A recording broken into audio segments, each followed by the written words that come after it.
బీహార్ ఎన్నికల తర్వాత తెలంగాణలో ఉన్న ప్రభుత్వంలో చాలా మార్పులు వస్తాయి అనేది మనకి వినిపిస్తున్న మాట. ఎందుకు అంటే ఇప్పుడు మంత్రులు వర్సెస్ సీఎం రేవంత్ రెడ్డి నడుస్తుంది కదా.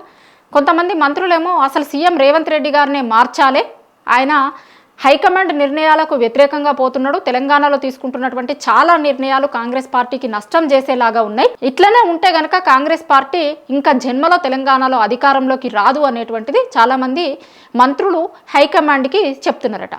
ఇంకొక దిక్కు సీఎం రేవంత్ రెడ్డి మంత్రులు ఎవరు నా మాట వింటలేరు, మంత్రులు చేసే పనుల వల్ల తెలంగాణ ప్రభుత్వం మీద వ్యతిరేకత ఏర్పడుతుంది, కాబట్టి కొంతమంది మంత్రుల్ని తీసేయాలి అనేది ఈయన అధిష్టానానికి ఫిర్యాదు చేస్తుండట.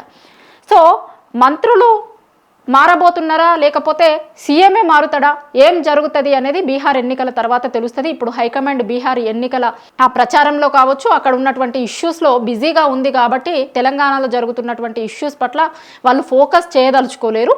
కానీ బీహార్ ఎన్నికలు అయిపోయిన తర్వాత తెలంగాణ ప్రభుత్వం మీద ఇక్కడ ఉన్నటువంటి పార్టీ పరిస్థితి ఏంది, ప్రభుత్వం ఎట్లా నడుస్తుంది, ఎందుకు రెండేళ్లలో కాంగ్రెస్ పార్టీకి ఈ పరిస్థితి రావాల్సి వచ్చింది అనేటువంటిది చాలా ఇష్యూస్ మీద హైకమాండ్ దృష్టి పెట్టబోతుంది. దాని తర్వాత ఏం జరుగుతుంది, మంత్రులు మారుతారా లేదంటే సీఎం మార్పు ఉంటుందా అనేది ఇప్పుడు కాంగ్రెస్ పార్టీలో చర్చ జరుగుతుంది. మొత్తం మీద అయితే బీహార్ ఎన్నికల ఫలితాల తర్వాత కాంగ్రెస్ పార్టీలో మార్పులు ఉండబోతున్నాయి. ఆ మార్పు సీఎం మార్పునా లేకపోతే మంత్రులకు సంబంధించినటువంటి మార్పులా అనేది బీహార్ ఎన్నికల తర్వాత తెలుస్తుంది.